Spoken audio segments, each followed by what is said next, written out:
आज हम paired T test देखेंगे। ठीक, लास्ट क्लास में आपको बताया था कि ये पेयर्ड टी टेस्ट या पेयर्ड हम जब भी स्टैटिस्टिक्स यूज करते हैं, टी स्टैटिस्टिक्स, तो हम क्यों यूज करते हैं कि जब हमारे पास दो ग्रुप्स डेटा के ऐसे हों या दो पॉपुलेशंस ऐसी हों कि जिनके डायरेक्ट कंपैरिजन पॉसिबल हो, यानी ये समझ लें कि उनकी डायरेक्ट पेयरिंग जो है वो पॉसिबल हो। तो अगर डायरेक्ट पेयरिंग पॉसिबल होती है तो इस तरह के डेटा में हम पेयर्ड टी टेस्ट यूज कर सकते हैं। और पेयर्ड टी टेस्ट यूज करने का फायदा ये होता है कि वो जो टू पॉपुलेशंस होती वो टू ही पॉपुलेशंस हैं, लेकिन उनको जो प्रोसीजर है, जब उस प्रोसीजर को यूज करते हैं तो उस प्रोसीजर को यूज करने से ये होता है कि उस सिंगल पॉपुलेशन में जो प्रोसीजर हमने यूज किया था उसी तरह से हो जाता है। ठीक है, तो ये इसका एडवांटेज है। और इस तरह से इसका प्रोसीजर क्या है, इस प्रोसीजर को देख लीजिए। तो सबसे पहले हम देखेंगे इसकी असम्पशंस।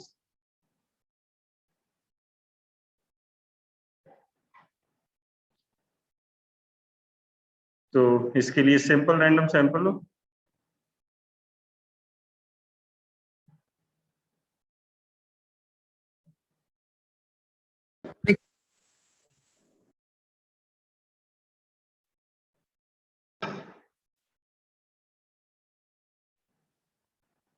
दूसरी कंडीशन नॉर्मल डिफरेंसेस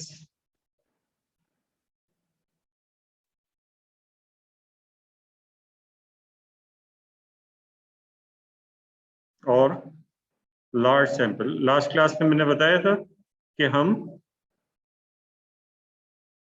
जो है वो डिफरेंस लेते हैं और डिफरेंस के लिए हम सारे काम जो है वो कर रहे होते हैं। ये स्टेप 1 जो होगा, इसमें नल हाइपोथेसिस सेट करेंगे। नल हाइपोथेसिस वही होती है जो कि जितनी तमाम दो पॉपुलेशंस वाले हमने केसेस में किया था कि μ1 इज इक्वल टू μ2, और ये हो जाएगा μ1 माइनस μ2 इज इक्वल टू 0। और इसका मतलब ये होगा कि μd इक्वल 0। लेकिन हम ये नहीं लिखते ये सब कुछ, हम यही लिख रहे होते हैं जो जैसे कि नॉर्मली हमने इससे पहले लिखा था, लेकिन इसका मतलब यही होता है कि μd इज इक्वल टू 0 इसमें। ठीक है, इसके बाद ऑल्टरनेट हाइपोथेसिस बताते हैं कि ऑल्टरनेट हाइपोथेसिस हमारी होंगी two tail μ1 is not equal to μ2, ये टू टेल्ड ऑल्टरनेटिव है। या फिर होता है μ1 is not equal to sorry less than μ2, ये लेफ्ट टेल है। और ऑल्टरनेट हाइपोथेसिस होता है μ1 इज ग्रेटर देन μ2, ये होता है राइट टेल। कुछ बुक्स में इसको इस तरह से भी लिखते हैं कि अगर ये लिखा हुआ है जैसे कि μ1 इज इक्वल टू μ2 की जगह म्यू सब d इक्वल 0, और ये हो जाता है μd is not equal to 0, और ये हो जाता है μd इज लेस देन 0, और ये हो जाता है μd is greater than 0।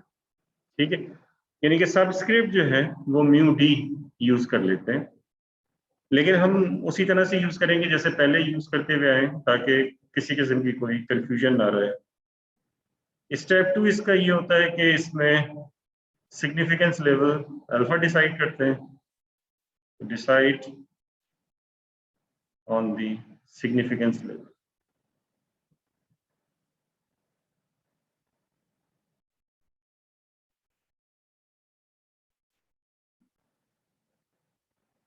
Alpha decide करते हैं। स्टेप 3 में कंप्यूटेशन करते हैं, टी वैल्यू निकालते हैं। ये टी वैल्यू निकालने का लास्ट क्लास में फॉर्मूला हमने पढ़ा था, D bar divided by S D divided by square root of N. तो इससे ये फायदा हुआ कि वो जो हमारे पास डिफरेंसेस आए थे उन डिफरेंसेस का स्टैंडर्ड डिविएशन और उन डिफरेंसेस का जो है वो मीन हमने निकाल लिया, बजाय इसके कि अलग अलग निकालें और फिर उसमें पूल देखें नॉन पूल देखें, इस तरह करने के बजाय हम यही इसी तरह से जो है वो कर लेते हैं। इसके कुछ एडवांटेजेस होते हैं। डिग्री ऑफ फ्रीडम निकालना बहुत आसान हो जाता है पहली एक बार, अगर नॉन पूल्ड नहीं है तो ठीक है, वरना डिग्री ऑफ फ्रीडम का एक बहुत बड़ा सा जो है वो फॉर्मूला होता है। स्टेप 4 इसका ये है कि इसमें क्रिटिकल वैल्यू अप्रोच,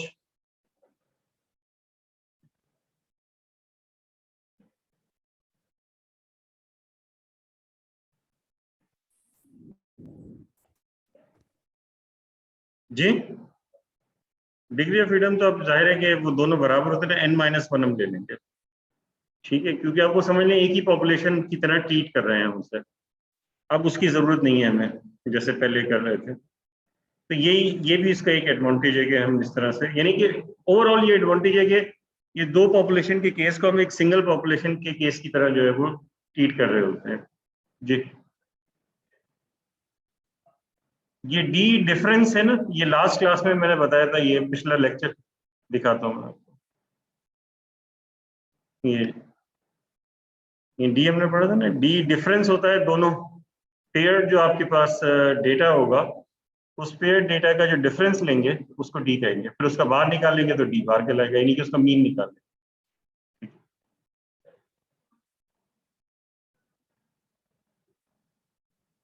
पेयर्ड होंगे तो जाहिर है तो लाजमी दोनों का बराबर ही होना चाहिए, तो फिर नहीं यूज कर सकते, वरना आप डिफरेंस कैसे निकालेंगे।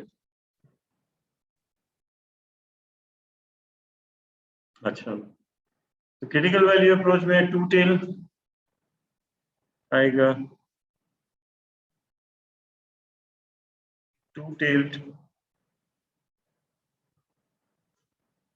टू टेल्ड में plus minus T alpha by two.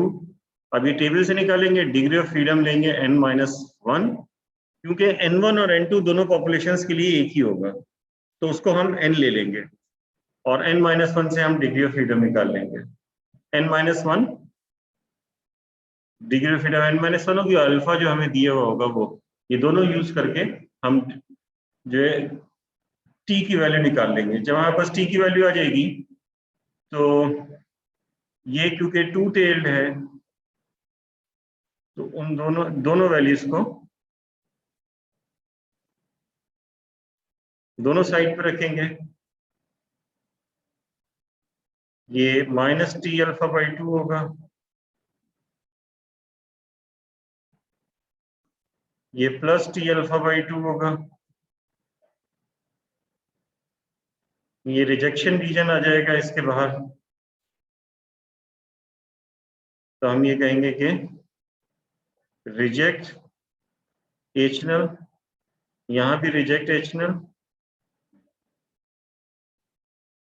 और यहां हम लिखेंगे डू नॉट रिजेक्ट एचनल।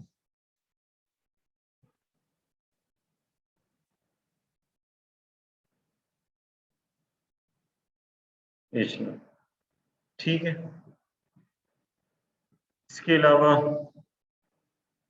इसमें लेफ्ट टेल होगा,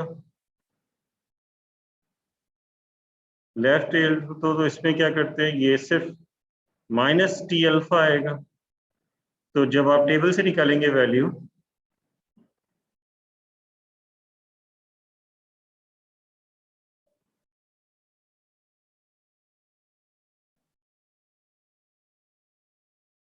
फिर minus T alpha,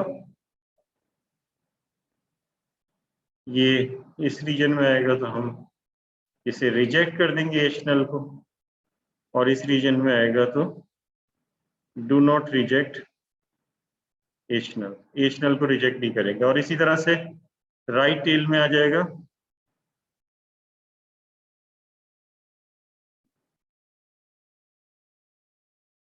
plus T alpha आएगा,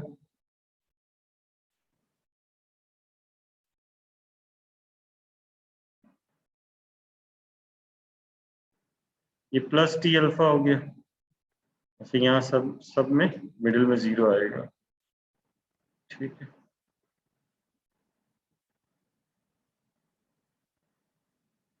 इस रीजन में हम रिजेक्ट करेंगे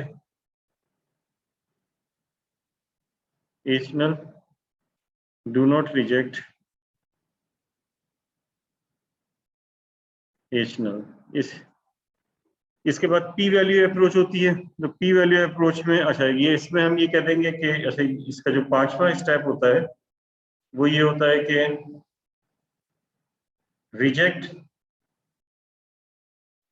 H null if T computed जो है या वो जो आपने निकाला था वो अगर रिजेक्शन रीजन में लाई करे, ठीक है, यानी कि if the test statistics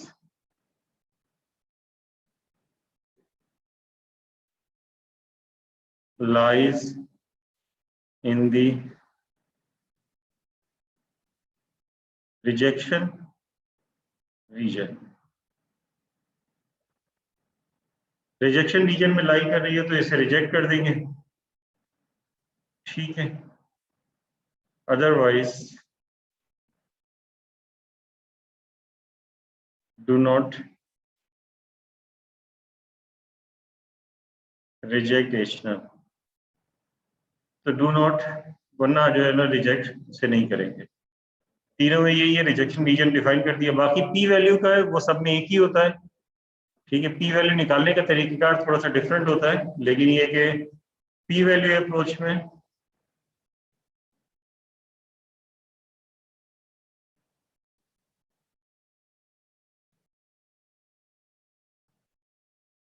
P value approach जो होती है उसमें हम क्या करते हैं, use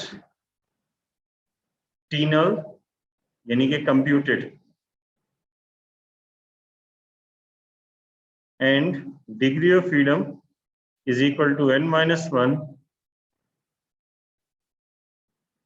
to compute P value.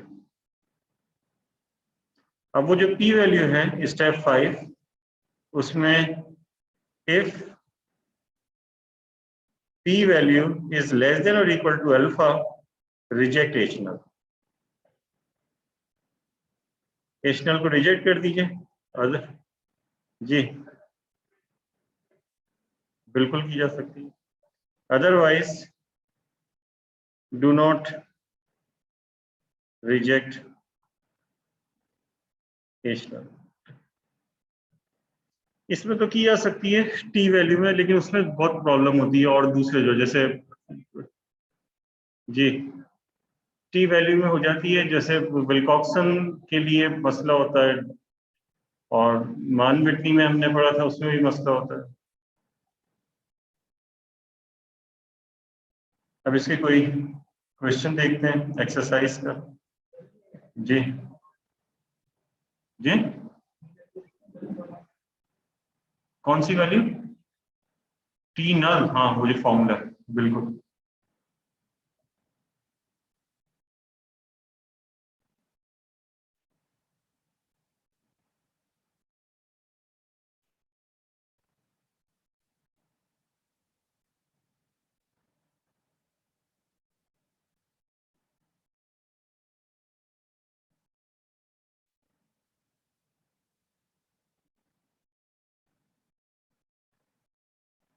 Exercise में से मैं क्वेश्चन ढूंढता हूँ।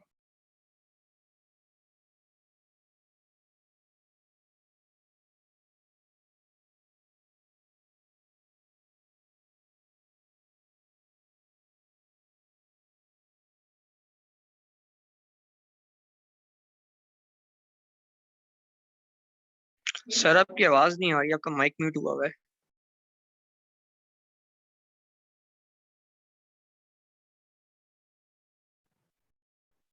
अच्छा तो ये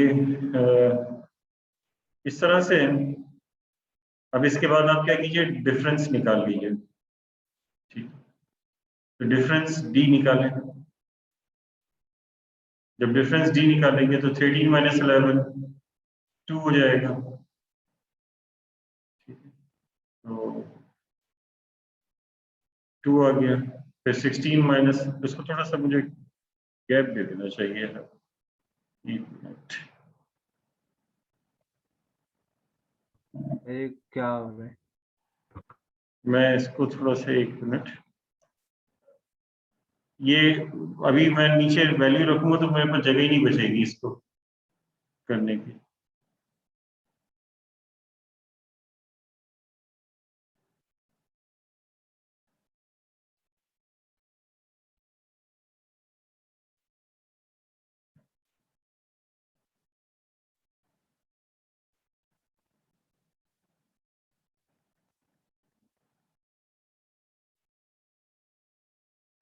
दरअसल अभी मैं माउस यूज नहीं कर रहा, इसकी वजह से और ज्यादा टाइम लग रहा है थोड़ा सा।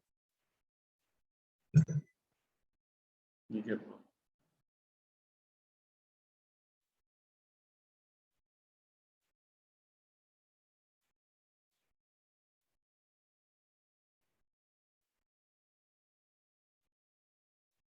ठीक है।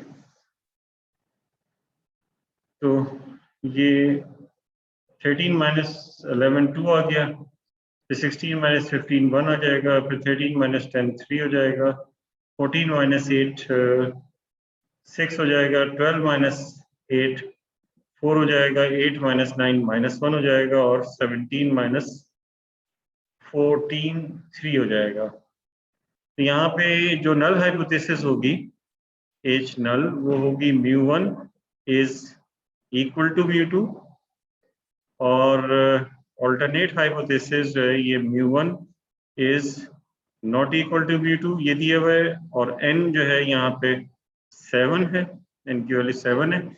ये हमने d निकाला है, ये d की वैल्यूज हैं सारी, ये 7d की वैल्यूज आ गई। तो आप इसके बाद इनका मीन निकाल सकते हैं। कैलकुलेटर किसी के पास है तो वो कैलकुलेटर से डायरेक्टली इसका स्टैंडर्ड डिविएशन और मीन निकाल सकता है। क्वेश्चन में दिया हुआ है क्या, ये देख लेते हैं। अगर दिया हुआ है तो हम उसी को यूज कर लेंगे। अनफॉर्चुनेटली क्वेश्चन में नहीं है, तो फिर ये हमें करना पड़ेगा।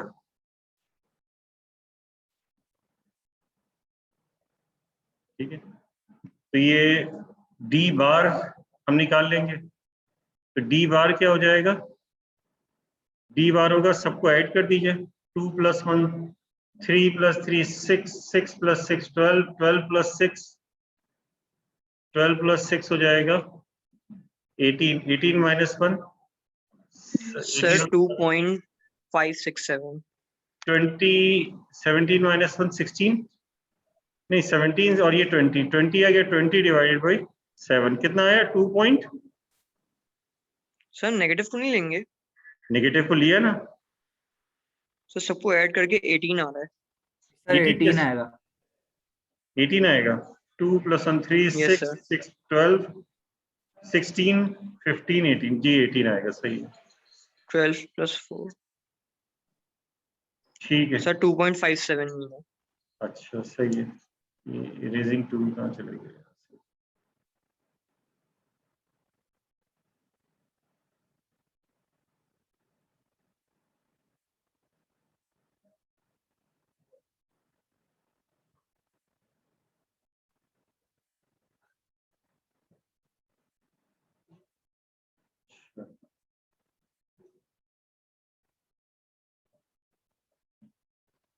तो ये 18 डिवाइडेड बाई 7 कितना 2.5, सर 2.57।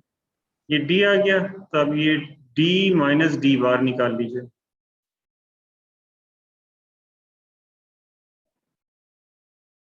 आप लोग को स्टैंडर्ड डिविएशन निकालना आता है ना, तो डी माइनस डी बार निकालें।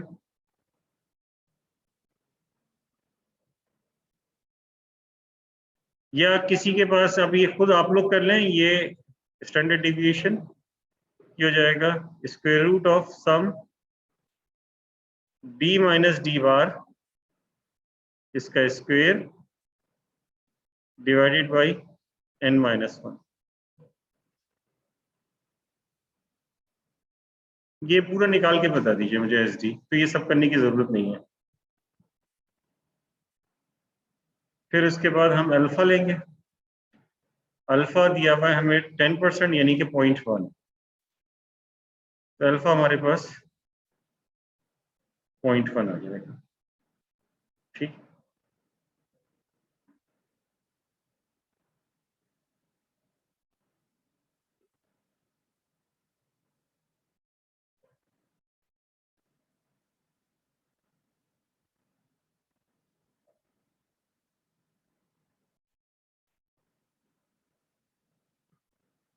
अब स्टेप 3 होगा जिसमें टी कंप्यूट करेंगे हम इस फॉर्मूले से, D bar divided by S D divided by square root of N. D bar तो 2.57 आपने निकाला है, डिवाइडेड बाई एस डी कितना निकाला है जी?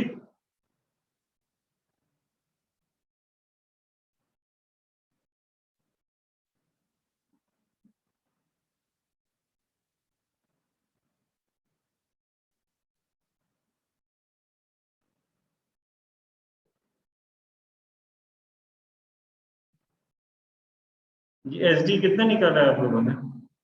कैलकुलेटर से कर रहे हैं? 2.225 सर। कितना? 2.225। 2.225। ये देखिए बाकी लोगों के पास भी यही आ रहा है, यही आ रहा है। ठीक है, तो ये हो जाएगा 2.225 divided by square root of N, तो स्क्वायर रूट ऑफ 7। तो टी कितना आ जाएगा, इसको निकाल लीजिए।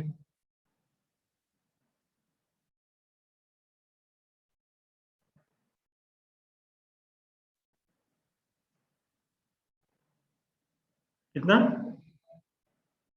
3.1। इसको हम टी नल कह देते हैं। कोई दूसरा डिजिट आ रहा है इसके बाद?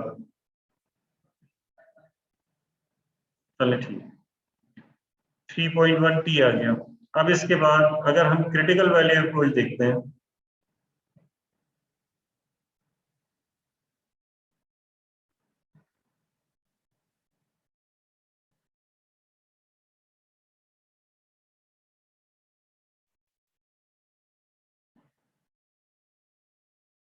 तो क्रिटिकल वैल्यू अप्रोच में ये 2 टेल टेस्ट है।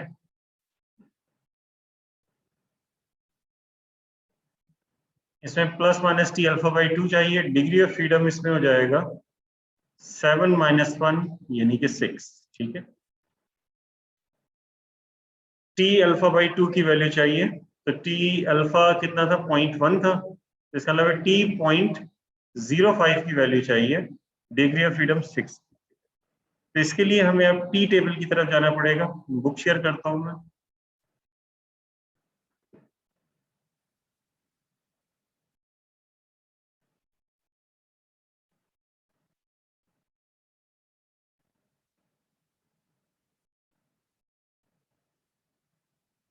इसके लिए टी टेबल की तरफ हम आते हैं।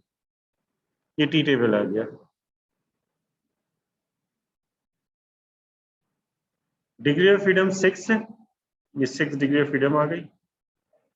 ये इनकी वैल्यूज है। तो t.05, तो t.05 ये है, इसमें कितनी वैल्यू आ रही है, 1.943। ठीक है, 1.943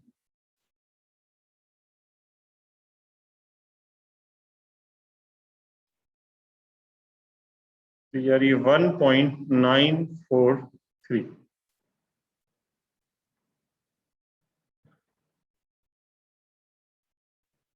क्योंकि 2 टेल टेस्ट है,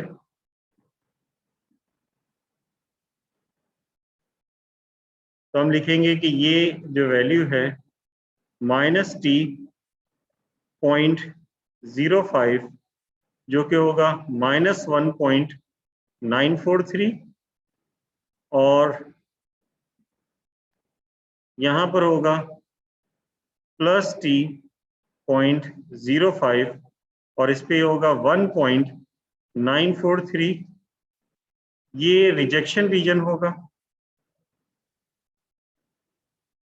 इस रीजन में हम कहते हैं कि रिजेक्ट एच नल, और यहां भी हम रिजेक्ट करेंगे H null, do not reject H null.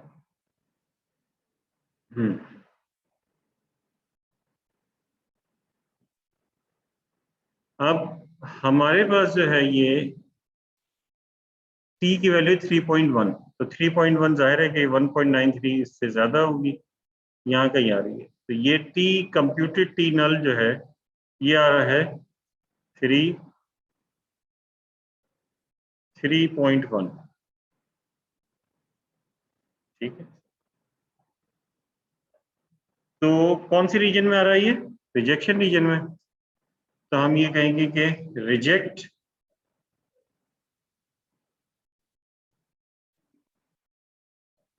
H null since T null जो कि 3.1 है which is greater than T.05 जो कि 1.943 है, तो रिजेक्ट कर देंगे इसे। ठीक है, समझ में आई बात? तो H null जो है इसको हमने रिजेक्ट कर दिया। इस तरह से ही करना है। इसको हम P वैल्यू अप्रोच से भी कर सकते हैं।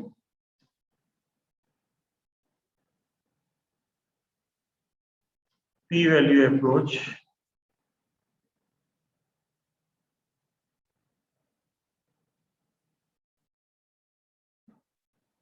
P वैल्यू अप्रोच में क्या चाहिए होता है? हमें डिग्री ऑफ फ्रीडम चाहिए होता है। तो डिग्री ऑफ फ्रीडम हमारे पास 6 है और T नल चाहिए होता है। तो T नल हमारे पास कितना है?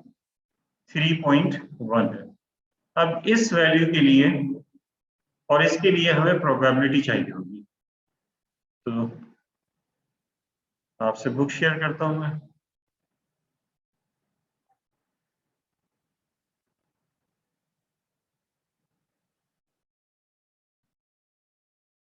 ठीक है, अब देखिए इसमें जो है वो ये 6 वाले देखिए, डिग्री ऑफ फ्रीडम 6। हमें क्या पता है? हमें T जो है ये यानी प्रोबेबिलिटी निकालनी है T की वैल्यू 3.1 पे। ये T की वैल्यू 3.14 पे दी हुई है, 1 पे नहीं दी हुई। तो इसका मतलब ये हुआ कि इससे कम वाली क्या है? 2.4 पे दी हुई है, तो 3.10 पे नहीं दी हुई, तो इनके दरमियान कोई वैल्यू होगी। तो इसका मतलब इन दोनों को कंसीडर कर लेते हैं। तो इसको 1 वाला कह देते हैं, इसको 2 वाला। जी,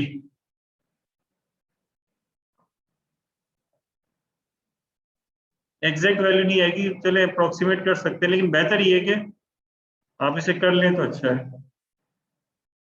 हाँ, आप कह रहे हैं कि ये 0.01 लेने हैं, आप चाह रहे हैं कि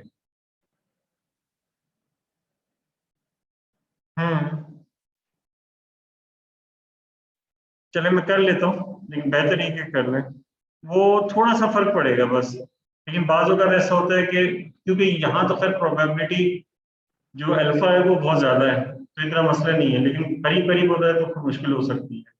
तो बेहतर ये है कि कैलकुलेट कर लें। तो जैसे जो है वो T1 2.447 और T2 ये है 3.143 और P1 इसके ऊपर है 0.025 और P2 इसके ऊपर है 0.01। हमें T पता है 3.1 और इस पे P मालूम करना है। तो हमने फॉर्मूला लिखा P minus P1 is equal to P2 minus P1 divided by T2 minus T1 times T minus T1। तो ये P की वैल्यू आ जाएगी P2 माइनस P1, ये सब वैल्यूज यहाँ पे हैं, ये हो जाएगा पॉइंट। ठीक है,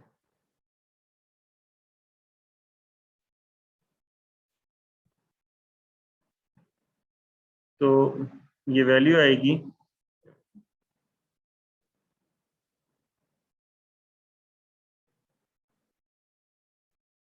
0.01 minus 0.025 divided by 2.44 sorry 3.143 minus 2.447 times T 3.1 है माइनस T1 2.447 है, फिर उसके बाद माइनस P1 हो जाएगा प्लस P1 हो जाएगा, जो कि +0.025 है। अब बताएं P की कितनी वैल्यू आ जाएगी?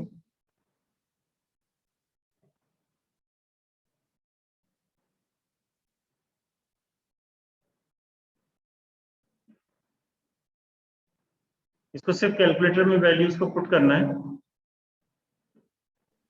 0.0109 0.0109 तो 109 11 कर लेते हैं अप्रोक्सीमेटली। तो ये 0.011 आ गई। ठीक है, अब इसके बाद वहां चलते हैं। सर एक क्वेश्चन था जी सर, अगर आपकी टी नॉट की वैल्यू ऐसी हो जो इसमें गिवन ना हो, मतलब लेस हो, तो फिर हम कैसे करते हैं?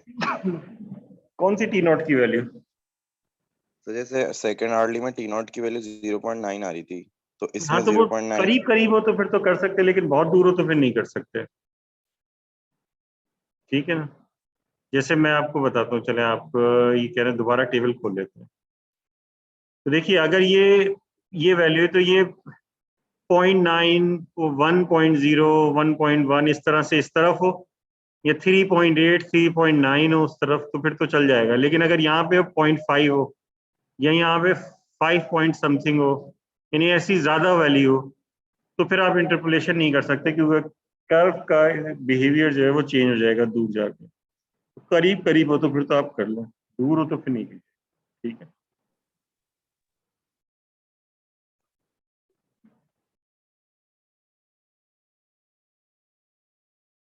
अच्छा जी। तो ये हमने इसके लिए P निकाला है, यानी प्रोबेबिलिटी निकाली है 0.11, लेकिन जो P वैल्यू होगी वो क्या हो जाएगी? 2 मल्टीप्लाई भी 0.11 हो जाएगी, 0.011 हो जाएगी, तो ये आएगी 0.022। ठीक है, तो क्योंकि ये टू टेल प्रॉब्लम है, और टू टेल प्रॉब्लम में इस तरह से होता है,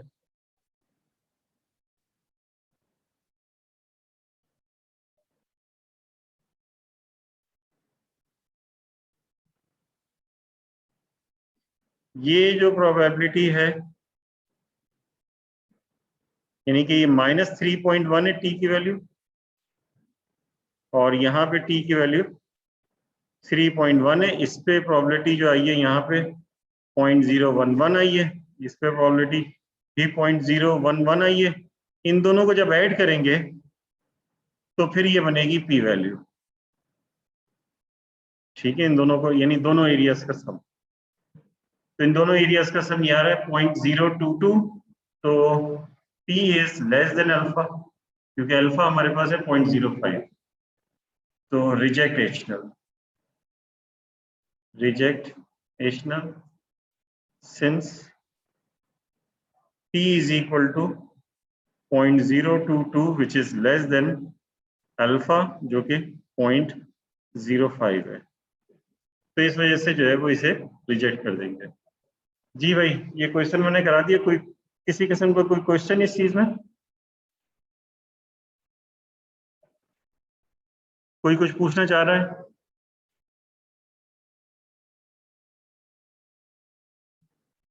ठीक है,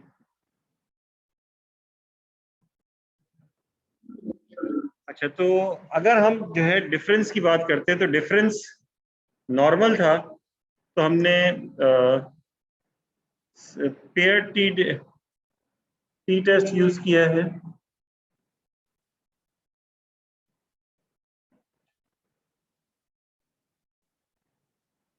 डिफरेंस जो है ये नॉर्मल है, तो हम यूज करते हैं पेयर्ड टी टेस्ट। लेकिन अगर डिफरेंस नॉर्मल नहीं है, यानी कि पेयरिंग है लेकिन उसका डिफरेंस नॉर्मल नहीं बल्कि डिफरेंस जो है सिमेट्रिक है, तो हम यूज करते हैं पेयर्ड विल्कॉक्सन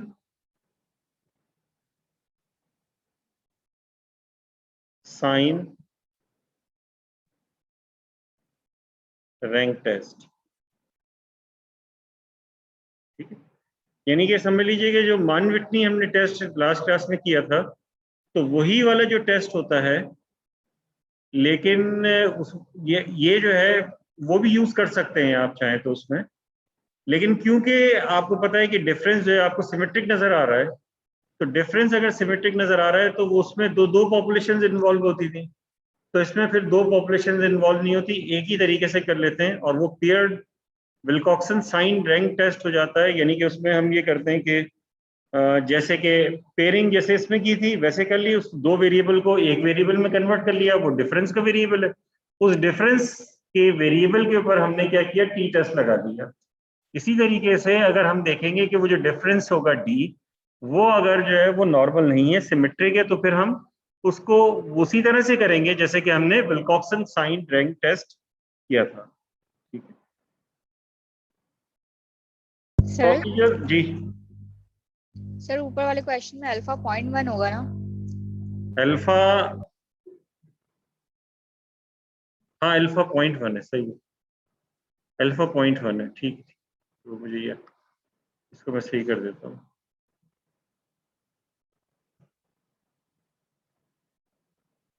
अल्फा जो है ये 0.1,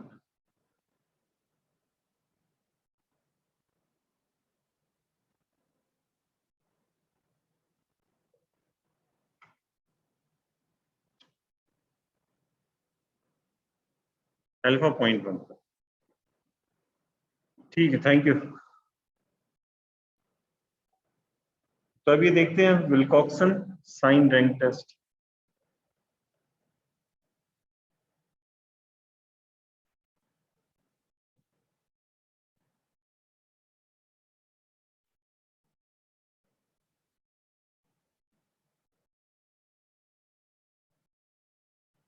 paired Wilcoxon sign rank test, ये लिखना चाहिए, पेयर्ड विल्कॉक्सन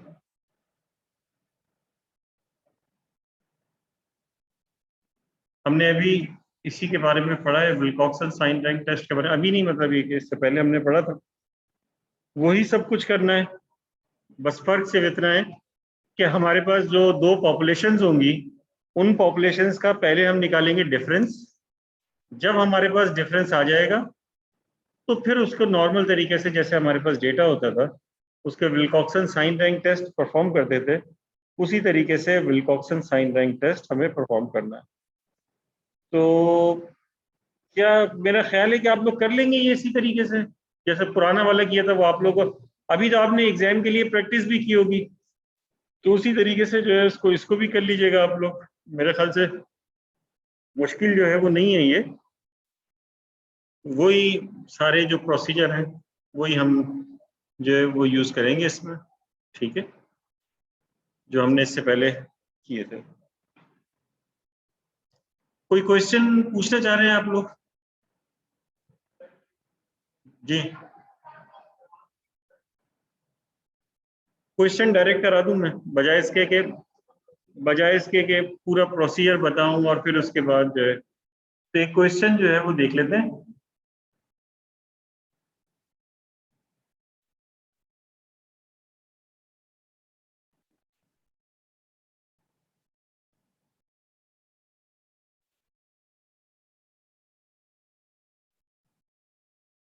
देखिए एक क्वेश्चन दिया हुआ है और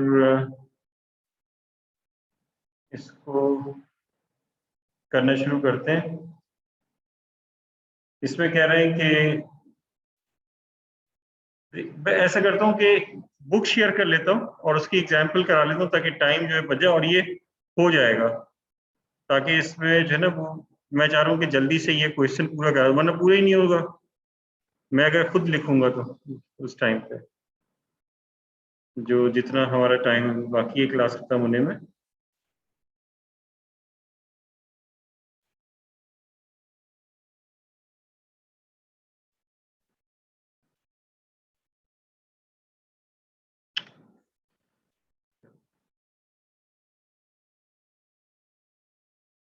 चैप्टर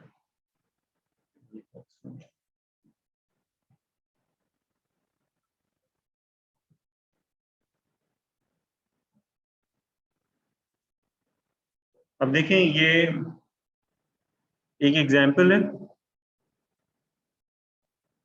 ये सबको नजर आ रहा होगा।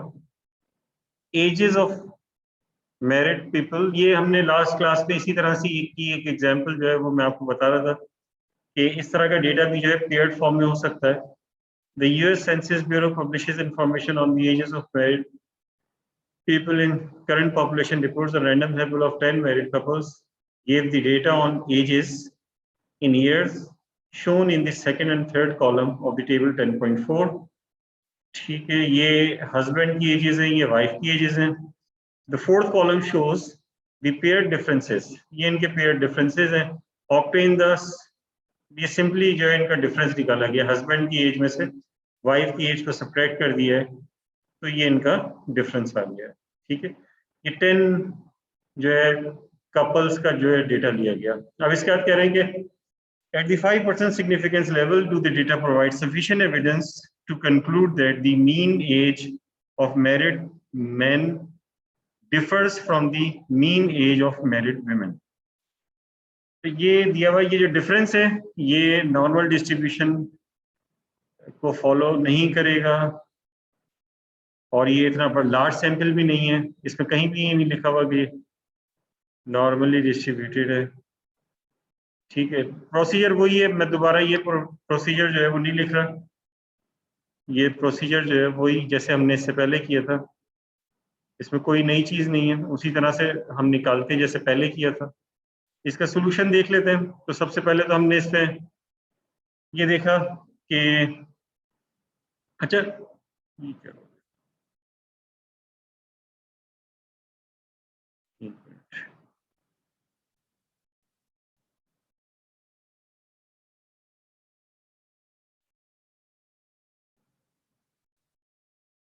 ये इसका जो है वो सोल्यूशन है। तो इसमें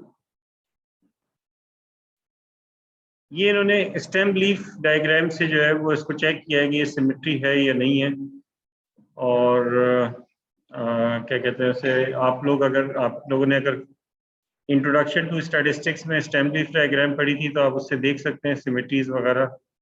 नहीं भी है तो फिर आपको बता दिया जाएगा, उससे प्रॉब्लम नहीं। लेकिन वो ये कि इंट्रोडक्शन टू स्टैटिस्टिक्स में ये stem leaf diagram, bar chart और इस तरह की सारी चीज़ें जो है उसी में आती हैं, तो उसी में, तो इस वजह से मैं इस पर फिर मैंने तवज्जो नहीं दी थी कि मैं ये चीज़ें कराऊं, क्योंकि अब पहले से आप लोग कर चुके हैं। नहीं, आपको बता देंगे, पेपर में बता देंगे। अच्छा, नल हाइपोथेसिस के वो दोनों की इक्वल एजेस हैं, और ऑल्टरनेटिव ये है कि उनकी एजेस में डिफरेंस मौजूद है। अब इसके लिए वो जो डिफरेंस निकाला था वो उसका टेबल जो है वो मौजूद है, यहाँ पे देखें ऊपर आपको दिखाया था इनकी एजेस का जो है डिफरेंस है ये इनकी डी। तो ये जो वेरिएबल डी है इसके लिए हमें काम करना है सारा।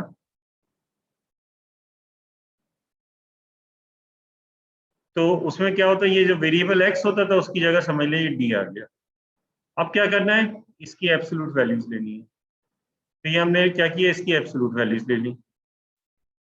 ठीक है, अच्छा उसमें हम जो है वो मीन भी निकालते थे ना, इसमें आपको जो है वो मीन निकालने की जरूरत नहीं है, सिर्फ डी हमारे पास पेयर डिफरेंस डी होगा, वो हम यहाँ से जो है पेयर डिफरेंस डी जो है वो ले लेंगे जो हमारे पास था, क्योंकि हमने पहले ही पेयरिंग से डिफरेंस लिया हुआ। ये वही डिफरेंस है, नई चीज नहीं है, मतलब उस तरह से मीन नहीं निकाला जैसे उसमें मीन निकालते थे फिर मीन में से माइनस करते थे और फिर रैंकिंग करते थे। तो मीन में से माइनस करके रैंकिंग करते थे, यहाँ से पे मीन में से माइनस नहीं करना, बस ये जो डिफरेंस आएगा, देखिए यही डिफरेंस है एग्जैक्टली जो यहाँ पे लिखा हुआ है, बस ये इतना सा डिफरेंस है, बाकी तो और कोई फर्क नहीं है।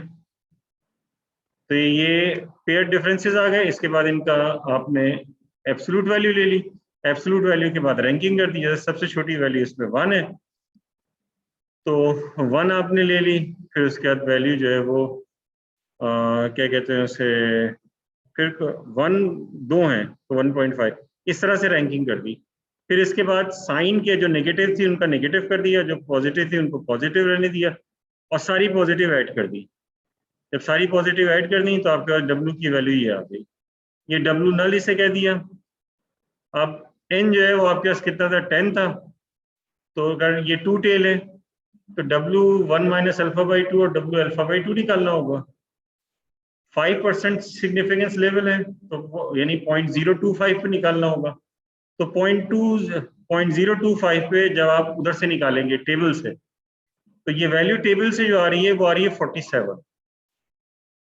ठीक है ना, टेबल से जो वैल्यू आई है इन्होंने निकाल के लिखी हुई है, ये बताइए कि 47 वैल्यू है। ठीक है, टेबल से W के टेबल से 47। फिर ये फॉर्मूला होता है 1 माइनस ए करके n into N minus 1/2।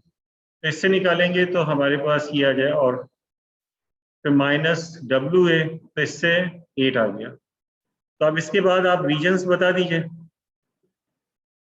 Regions जो है ये 8 वैल्यू आ रही है इसकी लेफ्ट टेल पे, राइट टेल पे जो आ रही है 47, क्योंकि 2 टेल है ये। दोनों तरफ 0.025 बता दिया आपने अल्फा। ये रिजेक्शन रीजन आ गया, ये भी रिजेक्शन रीजन, ये नॉन रिजेक्शन रीजन। तो जो हमने कंप्यूट की थी वैल्यू, वो वैल्यू क्या कंप्यूट की है, 46.5।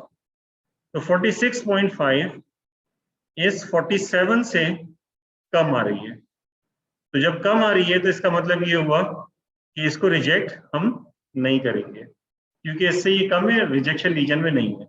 So the value of the test statistics W 46.5 as found in step 3, which does not fall in the rejection region. So thus we do not reject H null. H null को reject हम नहीं करते। ठीक, तो इस तरह से ये हाइपोथेसिस, इसकी जो H null होगा उसको हम रिजेक्ट नहीं करेंगे। ठीक, 5% सिग्निफिकेंस लेवल पे। और पी वैल्यू जो है, क्योंकि वैल्यूज बहुत कम होती हैं, तो पी वैल्यू आप टेबल से नहीं निकाल सकते, आपको सॉफ्टवेयर ही जो है वो यूज करना पड़ता है। ठीक है।